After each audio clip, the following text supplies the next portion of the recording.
আসসালামু আলাইকুম এভরিওয়ান। অন্ধমের ভালোবাসা গল্পের 17 নম্বর পার্ট। তো চলো বেশি কথা না কইয়া গল্প শুরু করা যাক। হঠাৎ করে এমন কিছু হবে আমি জানতাম না। কিছুক্ষণ চুপচাপ থেকে বলে উঠলাম, আমি বলবো না তুমি আমাকে ভালোবাসো, শুধু এটুকুই জানতে চাই আজও কি আমি তোমার কাছে অপরাধী যে আমাকে এখনো মাফ করতে পারোনি তুমি? রিয়া আমার কথার উত্তর দিয়ে বলল, আমার জীবনের প্রথম পুরুষ তুমি, যে আমাকে স্পর্শ করেছো। হ্যাঁ, আগে এক সময় তুমি আমার কাছে অপরাধী ছিলে, কিন্তু যেই দিন থেকে তুমি আমার কাছ থেকে দূরে চলে গেলে সেই দিন তোমার শূন্যতা আমি বুঝতে পেরেছি। তবে তোমাকে বিয়ে করে আমি আর দ্বিতীয় ভুল করতে চাই না। আমাকে আমার মতো করে থাকতে দাও, আমাকে আমার মতো করে বাঁচতে দাও। তোমার কাছে আমি হাত জোর করে বলছি, আমাকে আর তুমি আর কষ্ট দিও না, এখান থেকে চলে যাও। আমি একটু সুখে শান্তিতে বাঁচতে চাই, আর কত কষ্ট নিয়ে বেঁচে থাকবো আমি। এভাবে আমার শহরে তুমি আবার ফিরে আসবে আমি ভাবতে পারিনি। তবে তুমি এখান থেকে চলে যাবে, আমার এই অনুরোধটুকু রাখো, হাত জোর করে বলছি তোমায় আমি। রিয়ার কথা শুনে কষ্টে আমার বুকটা ফেটে যাচ্ছে। রিয়া আমাকে এভাবে বলতে পারলো? চোখের কোণে রিয়ার কথা শুনে হালকা করে কিছু পানি জমে গেছে। হাত দিয়ে চোখের পানি মুছতে মুছতে বললাম, আমি চলে গেলে যদি তুমি খুশি হও তাহলে অবশ্যই আমি চলে যাব। আর কখনো তোমার সামনে আমি আসবো না এই মুখ নিয়ে, কখনো তোমার কাছে এসে বলবো না আমি তোমাকে অনেক ভালোবাসি। সুখে থাকো, দোয়া করি। আর তোমার চিন্তা করতে হবে না, আজকে রাতেই আমি চলে যাব দূরে কোথাও, অজানা দেশে। আমার কথা শুনে রিয়া দৌড়ে এসে আমাকে জড়িয়ে ধরে বলল, আমাকে মাফ করে দিও দীপু। আমি এখন কি করব কিছুই বুঝতে পারছি না। তবে আমি এটা জানি, এই মুহূর্তে সাইমনকে বিয়ে করা ছাড়া আমার আর অন্য কোনো উপায় নেই। দেখিও, জীবনে আমার থেকেও ভালো একটা মেয়ে বিয়ে করতে পারবে তুমি। কখনো আমাকে মনে করে কষ্ট পাবে না। যেখানেই থাকো ভালো থাকো, আমি এটাই দোয়া করি। তবে এই রিয়াকে কখনো ভুলে যেও না। আমি এতটা খারাপ ছিলাম না, বিশ্বাস করো। তুমি যে আগের রিয়াকে খুঁজছো সে আজ থেকে অনেক বছর আগে মারা গেছে। ভুলে দাও আমাকে। আর শেষ একটা কথা, তুমি যতটা পরিমাণে আমাকে ভালোবাসো না, সেই পরিমাণ ভালোবাসা যদি অন্য একটা মেয়েকে দিতে, আমি শিওর ও সারা জীবন তোমার গোলাম হয়ে থাকতো। তোমার ভালোবাসা আমার কপালে ছিল না। তবে আমি আর দ্বিতীয় কোনো ভুল করতে চাই না। আজকের পর থেকে হয়তো আমাদের পথ অনেক আলাদা হয়ে যাবে। তুমি থাকবে এক জায়গায়, আমি এক জায়গায়, অন্য কারোর বউ হয়ে। তবে দীপু নামে আমার জীবনে কেউ ছিল, সেটা আমার আজীবন মনে থাকবে। আই লাভ ইউ প্রিয়। এটা বলেই রিয়া আমাকে ছেড়ে পিছু ফিরে চলে যাচ্ছে। আমি ওর যাওয়ার দিকে এক নজরে তাকিয়ে আছি। আজকে আমার ভালোবাসা এখানেই শেষ হয়ে গেল। তাহলে কি সত্যি সত্যি আমার ভালোবাসার সমাপ্তি হয়ে গেল? হয়তো। আমি জানতাম রিয়া আমাকে ভালোবাসে, কিন্তু ওর মনের ভিতরে একটা ভয় চেপে আছে, যেটা কখনো হয়তো আমাকে আপন করতে চায় না। ভাবি নাই কখনো আমার এমন দিন আসবে। যদি সত্যি সত্যি সেই দিন মারা যেতাম তাহলে আমার জন্যই অনেক ভালো হতো। রিয়ার শেষ কথাটা ছিল আই লাভ ইউ, তবে এর উত্তরটা আমি দিতে পারি নাই। বুকের ভিতরে অজানা একটা কষ্ট চেপে ধরলো। হেঁটে হেঁটে রুমে গেলাম, কাপড় চোপড় যা ছিল সব গুছিয়ে একটা ব্যাগে রাখলাম। কারণ সিদ্ধান্ত নিয়ে নিয়েছি এখানে আর থাকবো না। আমার চোখের সামনে রিয়ার বিয়ে হয়ে যাবে, এটা কি আমি তাকিয়ে তাকিয়ে দেখবো? আর যেখানে রিয়া চাই না আমি এখানে থাকি, ও না হয় সুখে থাক, ওর সুখের জন্য আমি সবকিছু করতে রাজি। শেষবারের মতো রুমের দিকে একবার তাকিয়ে দেখলাম, বুক ফেটে কান্না আসছে। রিও আমাকে ভালোবাসে ঠিকই, কিন্তু আমাকে বিয়ে করে আগের মতো দ্বিতীয় ভুল করতে চায় না। আমার উপর থেকে ওর বিশ্বাস উঠে গেছে, অথচ কতই না ভালোবাসি আমি ওকে। আমি কখনো ভাবি নাই এই একটা ভুলের কারণে আজও রিয়া আমাকে মনের ভিতর থেকে ঘৃণা করে, যেটা আমি একটু হলেও বুঝতে পেরেছি। ছোট্ট একটা অ্যাড চলবে, সবাই স্কিপ করতে পারো। ওয়ানেক্স হচ্ছে সবচেয়ে বিশ্বস্ত বুকমেকার, যা পিএইচডি এবং সিরিয়া অ্যাপের অফিসিয়াল পার্টনার। এই অ্যাপসে আপনি cricket, football, tennis live match দেখতে এবং তাদের স্কোর ভবিষ্যৎবাণী করে সহজেই অর্থ উপার্জন করতে পারবেন। সেই সাথে বিএমডব্লিউ গাড়ি, আইফোন, ল্যাপটপ এবং আরও অনেক নগদ পুরস্কার জেতারও সুযোগ রয়েছে। এই অ্যাপটিতে আপনি crash crystal, under and over 21 ইত্যাদি গেম খেলে সহজেই আয় করতে পারবেন। আপনি বিকাশ, নগদ, রকেট ব্যাংক, ক্রিপ্টো, পেপল এবং অন্যান্য সহজ পদ্ধতির মাধ্যমে সহজেই আপনার জেতা টাকা তুলতে পারবেন। এখানে আপনি 24 ঘন্টায় 7 দিন গ্রাহক সহায়তা পাবেন। তাই এখনই পিন কমেন্টের লিঙ্ক ব্যবহার করে রেজিস্ট্রেশন করুন, অথবা গুগলে ওয়ানেক্স সার্চ লিখে রেজিস্ট্রেশন করুন। আর হ্যাঁ, রেজিস্ট্রেশনের সময় আমার প্রোমো কোড VODO7 ব্যবহার করে প্রথমবার ডিপোজিটে 20,000 টাকা পর্যন্ত পান। আমি না হয় একটা ভুল করেছি, কিন্তু সেই দিন তো ও আমার সাথে এই কাজটা করেছে। তখন কি ওর ভিতরে একটু হলেও অনুতপ্ত হয় নাই? আর হবেই বা কেন? আমি তো ওকে বেশি ভালোবাসি, কিন্তু ও তো না। ভালোবাসার জন্য মানুষ কতই না কিছু করে। হায়রে ভালোবাসা! আজকে চারিদিকে শূন্যতা, নীরব নিস্তব্ধ পথে আমি একা। রুম থেকে বের হলাম, জানি না এখন আমার ঠিকানা কোথায় হবে। তবে আর আমাদের বাসায় যাব না, আর কাউকে এই মুখ আর দেখাবো না। সবার কাছে আমি অপরাধী। সিঁড়ির কাছে যেই পা দিব তখনই আচমকা একটা আওয়াজ এলো, আমাদের রেখে এভাবে একা একা পালিয়ে চলে যাবে। হঠাৎ করে এই কথা শুনে আমি দাঁড়িয়ে গেলাম। আশেপাশে তো কাউকে দেখছি না। কে এই কথাটা বলল? তবে সিঁড়ি দিয়ে কাউকে আসার আওয়াজ শোনা যাচ্ছে। আর একটু অপেক্ষা করতেই পাখিকে দেখা গেল অন্ধকারের ভিতর থেকে আসতে। আমি একটু পিছিয়ে গেলাম। পাখি আমার কাছে এসে কিছুক্ষণ আমার দিকে তাকিয়ে দেখলো, তবে ওর চোখ দেখে বুঝলাম ও অন্য কিছু বলতে চাই। আমি সেটা খুব ভালো করেই বুঝতে পারছি। আমার কাঁধ থেকে পাখি ব্যাগটা নিয়ে বলল, কই যান এভাবে এত রাতে পালিয়ে একা একা? আমি একটা হাসি দিয়ে বললাম, আমার ঠিকানা এখানে না, যার জন্য এখানে আসছি আমাকে বিদায় দিয়ে দিল, কার জন্যই বা এখানে থাকবো? পাখি বলল, আমাকে কিছু বলতে হবে না, আমি আড়াল থেকে সব শুনেছি। আমি বললাম, তোমার বোনের পিছু করছিলে নাকি? পাখি বলল, আমি আজকে রাতে আপুকে ঘুমাতে দেখি নাই। জানালার ধারে দাঁড়িয়ে থেকে কি জানি চিন্তা করে একটু পর পর, কিন্তু হঠাৎ করে আমার রুমের সামনে কাউকে যেতে দেখলাম। বুঝে গেলাম যে এটা আপু, আর তখনই আপুর পিছু করলাম। আসলে আপু আপনাকে অনেক ভালোবাসে, কিন্তু মন থেকে ও নিজেকে বোঝাতে পারছে না। আমি বলি কি, আপনি থাকেন, যদি আপুর মতামত চেঞ্জ হয়ে যায় বলা তো যায় না। পাখির কথায় একটা হাসি দিয়ে বললাম, জীবনে অনেক ভুল করেছি, হয়তো রিয়ার বিয়ে হয়ে গেলে একটু কষ্ট পাবো, থাক না ও সুখে, আমার ভালোবাসা না হয় কুরবানি দিলাম। পাখি বলল, আপুর মাঝে কি এমন পেলেন যে এত ভালোবাসা আপুর জন্য? আমি বললাম, সেটা তুমি বুঝবে না, আর দোয়া করি তোমার জন্য ভালো কোনো একটা ছেলের সাথে বিয়ে হয়। পাখি বলল, আমি কি কোনো অপরাধ করছিলাম? পাখির মুখের উপর তাকিয়ে বললাম, আমার ভিতরে একমাত্র রিয়ার জন্য ভালোবাসা ছিল, আর আমার মতো বাজে ছেলের সাথে তোমার যায় না, ভালো কাউকে দেখে বিয়ে করে নিও। পাখি এবার কান্নার দৃষ্টিতে আমার দিকে তাকিয়ে বলল, সত্যি আপনি চলে যাবেন? আমি বললাম, চলে যাব, অজানা এক ঠিকানায়, যেটা আমার নিজেরও জানা নেই। পাখি বলল, আমার কথা মনে রাখবেন? আমি বললাম, আরে তোমার মুখটা কি ভুলে যাওয়ার মতো? আমি বলে যাচ্ছি, রিয়ার থেকেও ভালো বেটার কোনো স্বামী পাবে তুমি। পাখি বলল, আমাকে মাফ করেন, আমি আপনার জন্য কিছুই করতে পারি নাই। আমি বললাম, আরে এইসব কথা বাদ দাও। গলা থেকে একটা চেন খুলে পাখির হাতে দিয়ে বললাম, রিয়াকে বিয়ের গিফট হিসাবে এটা দিও। এই চেনটা আমার আম্মুর খুব ফেভারিট ছিল, সাথে আমারও, এছাড়া আমার কাছে দেওয়ার মতো কোনো কিছু নাই। পাখি আমার হাতের চেনটা নিয়ে বলল, খুব কষ্ট হচ্ছে না আপনার আপুর জন্য? চোখের পানি লুকিয়ে বললাম, অনেক কষ্ট হচ্ছে, তবে সেটা দেখাতে পারছি না কাউকে। যাও বাসায় গিয়ে ঘুমাও, এত রাতে এখানে কেউ দেখলে তোমাকে সন্দেহ করবে। পাখি বলল, আরে আমার কথা ছাড়েন, এত রাতে আপনি কোথায় যাবেন এখন? পাখির হাত থেকে ব্যাগটা নিয়ে বললাম, জানি না এখন কোথায় যাব, তবে এখন দু চোখ যেখানে যায় সেখানেই যাব, ভালো থাকিও, আসি। এই বলে পিছন ফিরে হাঁটতে লাগলাম, আর পিছন থেকে পাখি আমাকে ডেকে যাচ্ছে, কিন্তু আমি সেই দিকে আর তাকালাম না। মায়ের বাড়িয়ে লাভ নেই, শেষবারের মতো যদি রিয়াকে একটু দেখতে পারতাম। ওই তো ওর রুমের দরজা খোলা আছে, কিন্তু আফসোস যেতে পারবো না, এখান থেকে যেতে অনেক কষ্ট হচ্ছে, কিছুতেই মন মানছে না রিয়ার কাছ থেকে দূরে সরে যাই। এত ভালোবাসার পরও আজকে আমি ব্যর্থ। রিয়াদের বাসা থেকে বেরিয়ে বাইরের 3 রাস্তার মোড়ে দাঁড়িয়ে আছি। আমি নিজেও জানি না এখন আমার ঠিকানা কোথায় হবে। কত আশা ছিল আমার আর রিয়ার একটা সুখের সংসার হবে, ছোট ছোট বাচ্চা হবে আমাদের। এভাবে যে সবকিছু নিমিষেই শেষ হয়ে যাবে সেটা কখনোই আশা করি নাই। এখন আমি আর কারো কাছে যাব না, নিজে একা যদি কিছু করতে পারি, আর কারো কাছে নিজেকে প্রকাশ করব না। দিন শেষে সবাই আমার সাথে বেইমানি করে, দিন শেষে সবাই কেন বারবার ঘুরে ফিরে আমার বুকের ভিতরে ছুরি দেয়? সত্যি আমি কি কোনো বড় অপরাধী? হয়তো অপরাধী দেখেই তো সবাই আমার সাথে এমন করে। এখন জীবনের শেষ মুহূর্তে এসে দাঁড়িয়ে আছি, আমি নিজেও জানি না এখন আমার ঠিকানা কোথায় হবে। যদিও বেঁচে থাকি, তবে এখন শুধু একজন জ্যান্ত মরা মানুষের মতো বেঁচে থাকবো। আস্তে আস্তে হেঁটে হেঁটে ছোট্ট একটা গলির ভিতরে ঢুকলাম। আমি জানি এইসব অলিগলিতে অনেক পোলাপানি থাকে, যারা সুযোগ পেলেই মানুষের কাছে যা কিছু থাকে সব লুটে নিয়ে যায়, এমনকি মেরেও ফেলতে পারে। আমার ভিতরে এখন আর তেমন কোনো ভয় কাজ করছে না। আমি মরলে এখন কারোর কিছু আসে যায় না, তবে আমার শেষ একটা ইচ্ছা আছে, রিয়ার বিয়েটা নিজ চোখে লুকিয়ে থেকে আমি একটু দেখতে চাই। আমি দেখতে চাই ওর ভিতরে আমার জন্য একটু হলেও ভালোবাসা আছে নাকি। আমি জানি ও আমাকে ভালোবাসে, তাও আমি নিজ চোখে দেখতে চাই। গলির ভিতর দিয়ে অনেকটাই রাস্তা হেঁটে হেঁটে চলে আসছি, তবে এই রাস্তায় যেন কোনোভাবেই শেষ হচ্ছে না। আর কিছুটা সামনে যেতেই 5 জন ছেলে এসে আমাকে ঘিরে ধরলো, যেটা দেখে আমি মনে মনে একটু খুশি হয়েছি। ওরা যদি আমার কাছে কিছু না পায় তাহলে আমাকে মেরে ফেলতে পারে, আর আমি তো সেটাই চাই। এখন বর্তমানে আমার কাছে তেমন কিছু এমনিতেই নাই। একটা ছেলে আমার দিকে পিস্তল তাক করে বলল, পকেটে যা আছে সব দিয়ে দে। আমি একটা হাসি দিয়ে বললাম, জি মামা, আমার কাছে বর্তমানে তেমন কিছুই নাই, এই একটাই ব্যাগ আছে, যদি নিতে চান নিতে পারেন, এছাড়া আমার কাছে কিছুই নেই। একটা ছেলে ঠাস করে আমার গালে চড় বসিয়ে বলল, শালা আমার সাথে মিথ্যা কথা বলিস। পিস্তল দেখিয়ে বলল, এটা কি চিনিস তো, দিব নাকি ভরে? আমি পিস্তলটা হাতে ধরে আমার কপাল বরাবর এনে বললাম, এখানে গুলি করে দেন, তাহলে তাড়াতাড়ি মারা যাব, আর আমাকে যদি মারেন তাহলে হয়তো কিছু পেতে পারেন, নইলে না। এর মাঝে একটা ছেলে রেগে ফায়ার হয়ে বলল, শালা বুঝছি তুই এভাবে কিছুই স্বীকার করবি না, দাঁড়া। বলে কাকে জানি জোরে একটা ডাক দিয়ে বলল, ভাই দেখে যান। এই ছেলে তো কিছুই দিতে চাইছে না, উল্টা বলে ওকে মেরে ফেলতে। অন্ধকারের মাঝে একটা ছেলে হেঁটে হেঁটে আমাদের কাছে আসলো। আমি মিটমিট চাঁদের আলোয় ওকে দেখেই চিনে গেছি যে এটা মায়ার চাচাতো ভাই। ও ও হয়তো আমাকে চিনতে পারে নাই আমি কে। যদি আমার চেহারা ভালো করে দেখে আমাকে এখানে রেখেই দৌড় দিতে পারে। মায়ার ভাই পিস্তল হাতে নিয়ে একটা ছেলেকে উদ্দেশ্য করে বলল, তোদের মাথায় কি একটুও বুদ্ধি নাই? ওকে চেক করে দেখবি কি আছে না আছে। সব কিছু কি আমার বলে দিতে হবে? সব কাজ কি আমার একাই করতে হবে? এই বলে আমার দিকে মায়ার চাচাতো ভাই আবার পিস্তল তাক করে বলল, কি টিগার চাপ দিব নাকি? আমি বললাম, কাকে ভয় দেখান, আমাকে নাকি?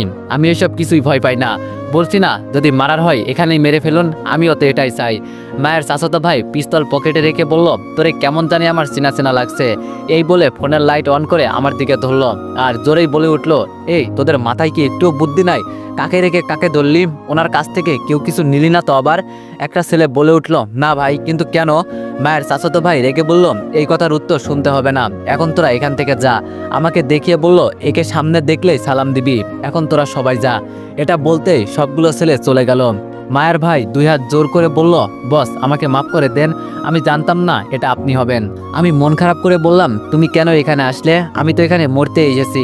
মায়ের ভাই আমার দিকে তাকিয়ে বলল, আপনার মাথা খারাপ হয়ে গেছে বস, কি সব কথা বলছেন আপনি?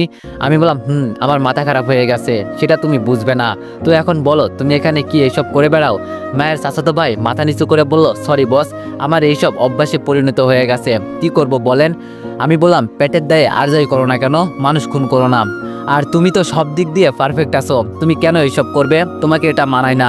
মায়ের ভাই আমার কথা শুনে চুপচাপ দাঁড়িয়ে আছে, কোনো কথা বলছে না। আমি বুঝে গেছি ও যে নিজের ভিতরে একটু হলেও কিছুটা ভুল অনুভব করতে পেরেছে। আমি বলে উঠলাম, থাক বাদ দাও এসব, এখন এত রাতে এখানে না থেকে বাসায় যাও, গিয়ে ঘুমাও। এবার মায়ের চাচাতো ভাই আমার দিকে তাকিয়ে বলল, সে তো যাবই, কিন্তু আপনি কোথায় যাচ্ছেন এত রাতে? আমি একটা হাসি দিয়ে বললাম, সেই ঠিকানা আমার এখনো জানা নেই, তবে দুই চোখ যেখানে যাই সেখানেই চলে যাব আজকে। মায়ের চাচাতো ভাই বলল, আপনার কি হয়েছে বস, আমাকে বলুন। আর আপনার চেহারা এমন হয়ে গেছে কেন? চোখগুলো একদম লাল হয়ে আছে, মনে হয় আপনি ভালো নেই। মন খারাপ করে বললাম, সেই রকম কিছু একটা হয়েছে। এই পৃথিবীতে আর বেঁচে থাকতে আমার ভালো লাগে না, মন চাই কোথাও পড়ে আত্মহত্যা করি, কিন্তু আত্মহত্যা যে মহাপাপ। মায়ের চাচাতো ভাই আমার হাত ধরে বলল, আমি যতটুকু বুঝতে পেরেছি আপনি ভালো নেই, যদি কোনো উল্টোপাল্টা কিছু করে ফেলেন চলেন আমাদের সাথে আমাদের বাসায়। আমি বললাম, আরে না, তুমি যাও, আমার জন্য চিন্তা করতে হবে না, আমার জীবনের এখন আর কোনো মূল্য নেই, সবকিছু হারিয়ে এখন আমি একা হয়ে গেছি। মায়ের চাচাতো ভাই বলল, আপনি পরে যেখানে যাওয়ার যাবেন, আগে আমার সাথে আমাদের বাসায় যাবেন, আমার মন বলছে আপনি কিছু একটা করে ফেলবেন। এই বলে মায়ের ভাই আমাকে বাইকের কাছে নিয়ে এলো। মনে মনে চিন্তা করছি, মায়ের চাচাতো ভাই মানুষটা খারাপ হলেও মনের দিক দিয়ে অনেকটাই ভালো আছে। আস্তে আস্তে বাইক চলতে লাগলো। এখন যে আমি কি করব আমার কোনো কিছুই জানা নেই, সবকিছু এখন আমার চিন্তা ভাবনার বাইরে চলে গেছে। তবে এখন শুধু এটুকু জানি, শেষবারের মতো রিয়ার বিয়েটা দেখে মরতে পারলেই শান্তি। কিছুক্ষণ পরে একটা বাসার সামনে এসে বাইক থামলো। মায়ের চাচাতো ভাই যেতে যেতে বলল, আসেন আমার সাথে। আমি দাঁড়িয়ে দাঁড়িয়ে তাকিয়ে বোঝার চেষ্টা করছি এখন বর্তমানে কোথায় আছি, কিন্তু এই জায়গাটাকে চিনতে পারছি না। কলিং বেল বাজাতেই কিছুক্ষণ পর মায়া ঘুম ঘুম চোখে দরজা খুলে দিল। সামনে আর আমাদের দিকে না তাকিয়ে পিছন ফিরে হেঁটে যেতে যেতে বলল, ফাহিম ভাইয়া, আজকে কেন এত দেরি করলে?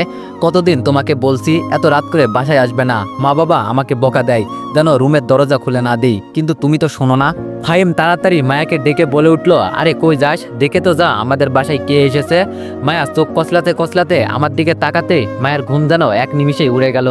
মায়া আমার কাছে এসে জিজ্ঞেস করলো, আরে ভাইয়া আপনি এখানে? এতদিন পর তাহলে আমার কথা মনে হয়েছে।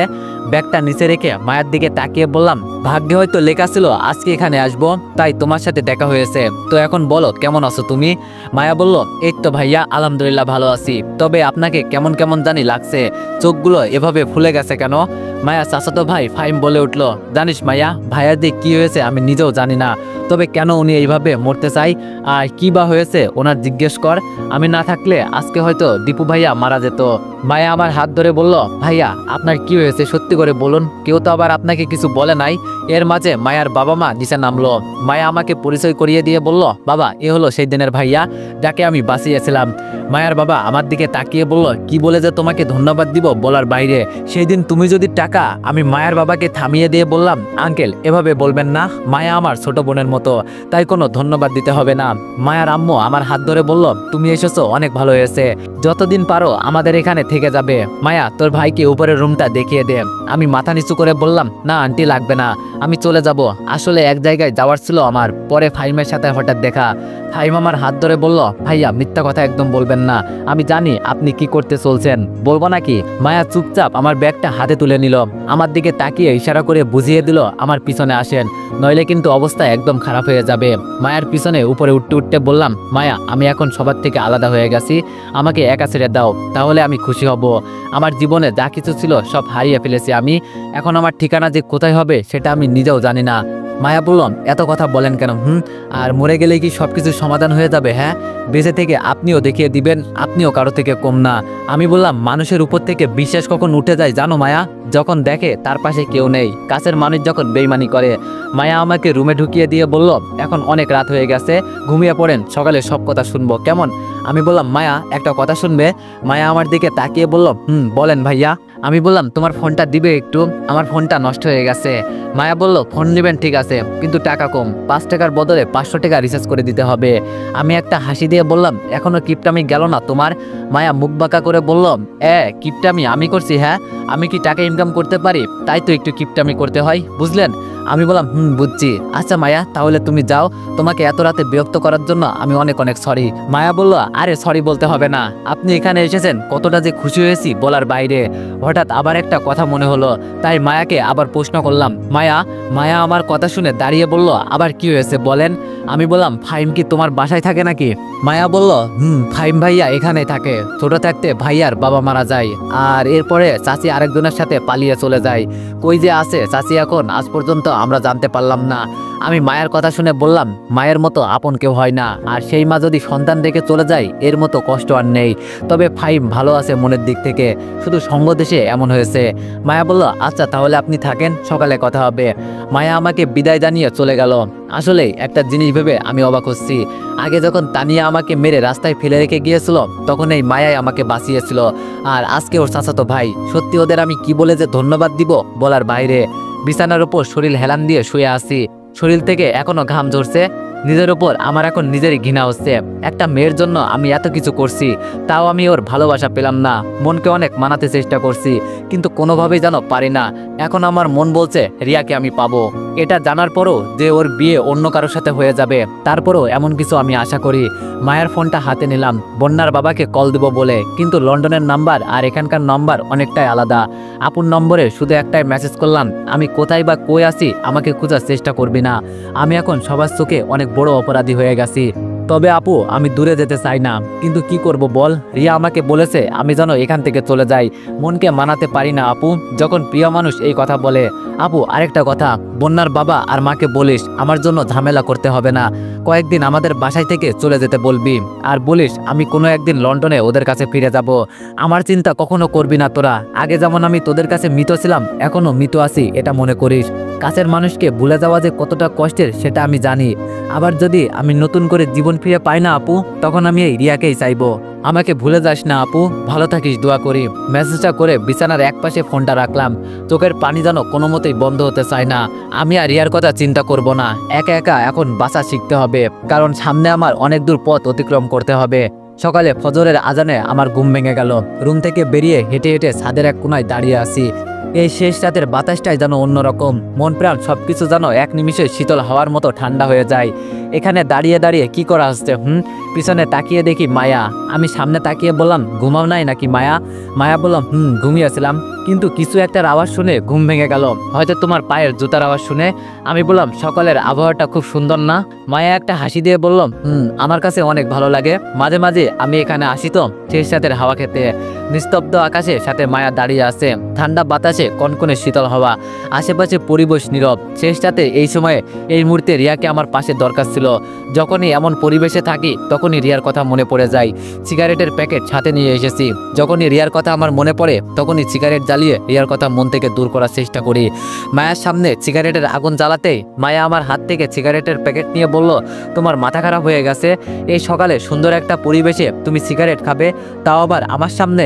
আগে যখন তোমার সাথে আমার দেখা হয়েছিল তখন তো তুমি এমন ছিলে না, হঠাৎ করে কি এমন হয়েছে তোমার? কেমন জানি অনেকটাই চেঞ্জ হয়ে গেছো। কি হয়েছে ভাই তোমার? আমি না তোমার ছোট বোনের মতো, আমাকে বলবে না কি হয়েছে? আমি একটা হাসি দিয়ে বললাম, কি শুনবে তুমি?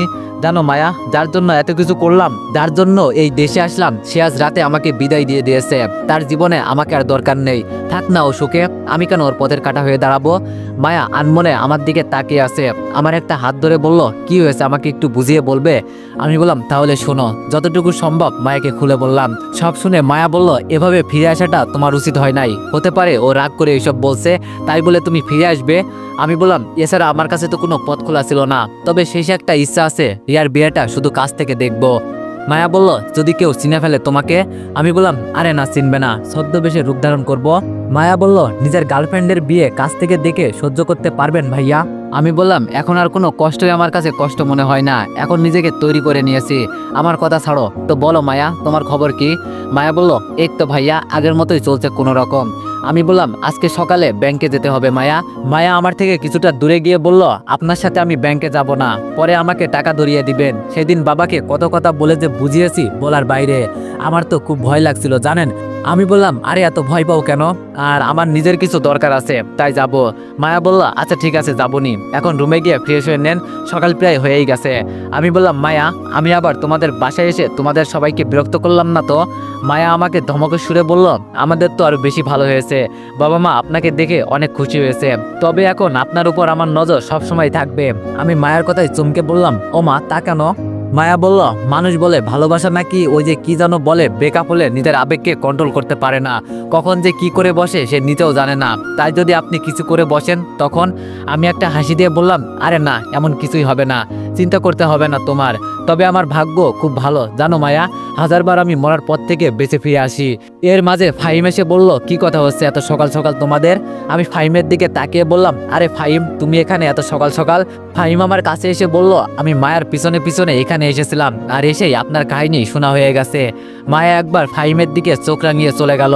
এটা দেখে আমার মনে একটু খটকা লাগলো, তবে মাথায় এত কিছু ঢোকে নাই। ধুর, কি চিন্তা করছে আমি? রিয়ার ভালোবাসায় এখন মনে হচ্ছে জানো আমি পুরোপুরি অন্ধ হয়ে গেছি।